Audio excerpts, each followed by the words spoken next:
ఈ ఎమ్మెల్యే గుర్తున్నారు కదా, సరిగ్గా 2024 సాధారణ ఎన్నికల ముందు వైఎస్ జగన్ ఇంటి దగ్గర ఆయన ఇంటి వైపు తిరిగి దండం పెట్టి నీకు నమస్కారం నాయనా అని చెప్పి వెళ్ళిపోయినటువంటి ఎమ్మెల్యే, సీనియర్ ఎమ్మెల్యే. 2-3 సార్లు ఆయన విజయం కూడా సాధించున్నారు.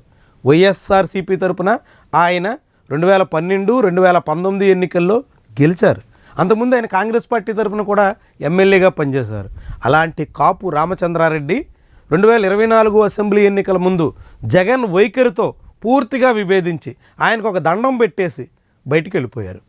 ఆ తర్వాత ఆయన అనేక రకాల ప్రయత్నాలు చేసినా చివరికి ఎక్కడా అవకాశం దక్కకపోవడంతో బీజేపీ తీర్థం పుచ్చుకున్నారు. కానీ బీజేపీలో ఏడాది తిరిగేసరికే ఆయనకి ముఖం ముత్తినట్టుగా కనిపిస్తుంది.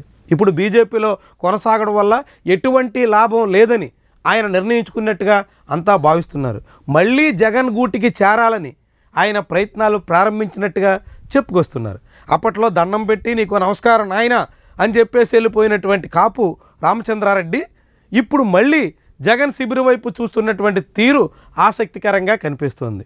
2024 అసెంబ్లీ ఎన్నికల్లో సిట్టింగ్ ఎమ్మెల్యేగా ఉన్న కాపు రామచంద్రారెడ్డిని పక్కన పెట్టి గోవింద్ రెడ్డికి అక్కడి నుంచి జగన్మోహన్ రెడ్డి అవకాశం ఇచ్చారు. కానీ ఆ సీటు తనకే ఇవ్వాలని కాపు రామచంద్రారెడ్డి చివరి వరకు పట్టుబట్టారు.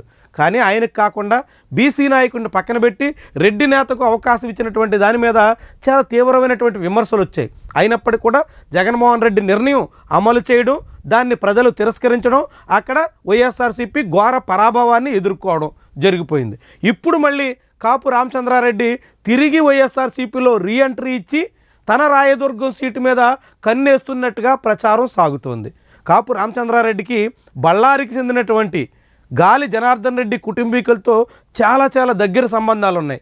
బళ్ళారిలో అనేక రకాల వ్యాపారాలు కూడా కాపు కుటుంబానికి ఇప్పటికీ కొనసాగుతున్నాయి. అలాంటి నేపథ్యంలో కాపు రామచంద్రారెడ్డికి తిరిగి మళ్ళీ రాయదుర్గం సీటు కట్టబెట్టేదానికి జగన్మోహన్ రెడ్డి సిద్ధపడితే కాపు మరోసారి వైఎస్ఆర్సీపీ కండువా కప్పుకోవడం ఖాయం అనేటువంటి అభిప్రాయం వినిపిస్తుంది.